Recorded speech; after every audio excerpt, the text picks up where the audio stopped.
Hello friends, आज मैं आपको एक्सप्लेन करूंगा व्हाट इज़ इंडियन इकॉनमी। अब क्योंकि ये टॉपिक बहुत वाइड है और मैं सारी चीज़ें एक साथ एक प्रेजेंटेशन में एक्सप्लेन नहीं कर सकता, इसलिए मैं इसको पार्ट बाय पार्ट समझाने जा रहा हूँ। तो आज हम पढ़ेंगे इंडियन इकॉनमी पार्ट 1।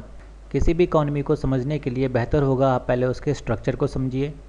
अगर मैं इंडियन इकॉनमी के स्ट्रक्चर की बात करूँ तो मैं ये देखता हूँ कि हम इसको दो पार्ट में स्टडी कर सकते हैं।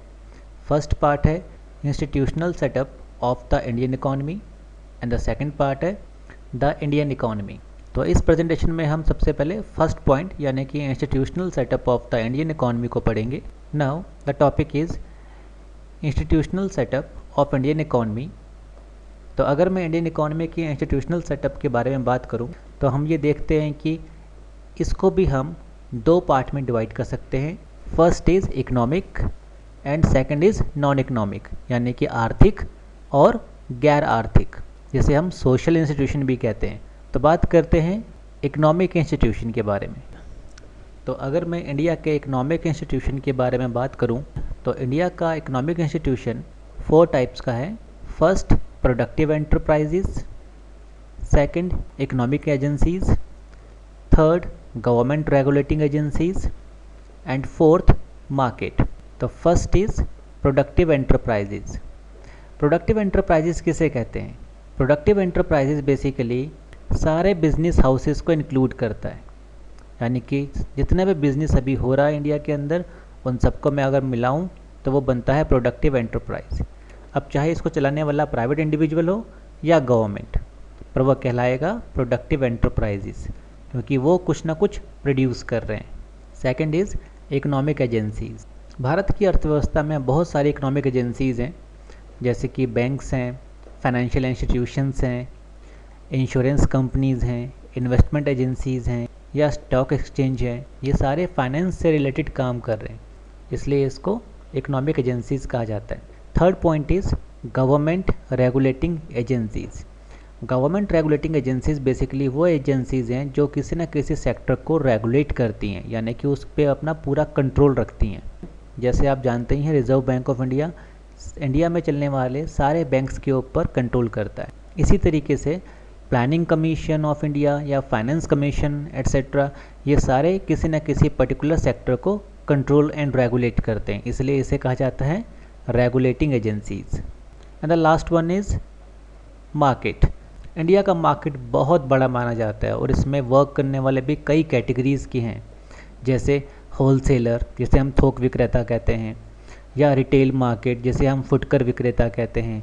मंडी के बारे में आप जानते होंगे, जो प्रोडक्शन को डिस्ट्रीब्यूट करें वो डिस्ट्रीब्यूटर्स हैं, agents, showrooms, hawkers, rural markets, agriculture cooperatives या राशन की दुकानें जो देखते हैं हम, ये सारे हमारे इंडिया की मार्केट के अंदर आते हैं। तो इस तरह से अगर मैं देखूं तो इकोनॉमिक इंस्टीट्यूशन जो इंडिया का है वो 4 टाइप्स के हैं। प्रोडक्टिव एंटरप्राइजेज जो कुछ प्रोडक्शन कर रही हैं, इकोनॉमिक एजेंसीज़ जैसे मैंने बताया आपको फाइनेंस के सेक्टर में काम करने वाले, गवर्नमेंट रेगुलेटिंग एजेंसीज़ जो किसी न किसी पर्टिकुलर सेक्टर को रेगुलेट एंड कंट्रोल करते हैं, and last one is market, जैसे मैंने बताया होलसेलर, रिटेलर या मंडी एट्सेट्रा। तो इन चारों से बनता है इंडिया का इकोनॉमिक इंस्टीट्यूशन। अब हम पढ़ेंगे features of India's economic institution. तो first feature is mixed economy. Indian economy एक मिक्स्ड इकॉनमी कहलाती है। अब मिक्स्ड इकॉनमी का मतलब क्या होता है? जहाँ पर private sector and public sector दोनों मिलकर काम करें। तो पहला फीचर इंडियन इकॉनमी का क्या है? Mixed economy. हमारी इकॉनमी मिक्स्ड इकॉनमी कहलाती है। सेकंड वन इज़ हमारी इकॉनमी अभी डेवलप नहीं हुई है, पर हम डेवलपिंग मोड में बहुत अच्छा चल रहे हैं। इनफैक्ट अगर मैं वर्ल्ड की टॉप डेवलपिंग इकॉनमीज़ की बात करूँ तो इंडियन इकॉनमी टॉप 3 इकॉनमीज़ में एग्जिस्ट करती है। And the last one is federal economy. हमारी इकॉनमी यानी कि इंडिया की इकॉनमी फेडरल इकॉनमी कहलाती है। इसका मतलब ये है कि हमारे गवर्नमेंट 2 सेक्टर्स में वर्क करती है। पहला सेक्टर है इसका सेंट्रल एंड दूसरा है स्टेट लेवल। तो अगर मैं सेंट्रल की बात करूं तो जैसे आप एग्जांपल लीजिए, railways, post office, atomic power plants, इन सबको आपका सेंटर यानी कि केंद्र सरकार देखती है।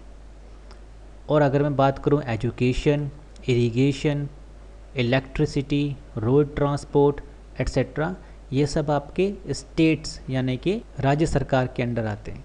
तो दोनों सेक्टर यानी कि सेंट्रल एंड स्टेट, जैसे हिंदी में कहते हैं केंद्र और राज्य, दोनों मिलकर इसमें काम करते हैं, इसलिए इसे कहा जाता है फेडरल इकोनॉमी।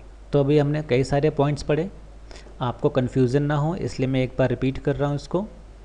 हमने स्टार्ट कहाँ से किया था? हम इंडियन इकोनॉमी के स्ट्रक्चर की बात कर रहे थे। तो हमने ये पढ़ा कि हम इंडियन इकोनॉमी के स्ट्रक्चर को 2 पार्ट्स में स्टडी कर सकते हैं। पहला पार्ट था institutional setup of the Indian economy and the second one Indian economy. हमने क्या पढ़ा? First point institutional setup of the Indian economy. अब फर्स्ट पॉइंट को जब हमने पढ़ना शुरू किया तो हमने क्या देखा कि इस पॉइंट को हम 2 पार्ट्स में डिवाइड कर सकते हैं, यानी कि इंडियन इकोनॉमी के इंस्टीट्यूशनल सेटअप को हम 2 पार्ट्स में डिवाइड कर सकते हैं। पहला था इकोनॉमिक यानी कि आर्थिक, और दूसरा था नॉन इकोनॉमिक यानी कि गैर आर्थिक, जिसे हम सोशल इंस्टीट्यूशन भी कहते हैं। और इन दोनों में से मैंने आपको सिर्फ अभी फर्स्ट पॉइंट पढ़ाया, इकोनॉमिक इंस्टीट्यूशन, और सेकंड पॉइंट को मैं एक्सप्लेन करूँगा इसके पार्ट 2 में। Thank you so much.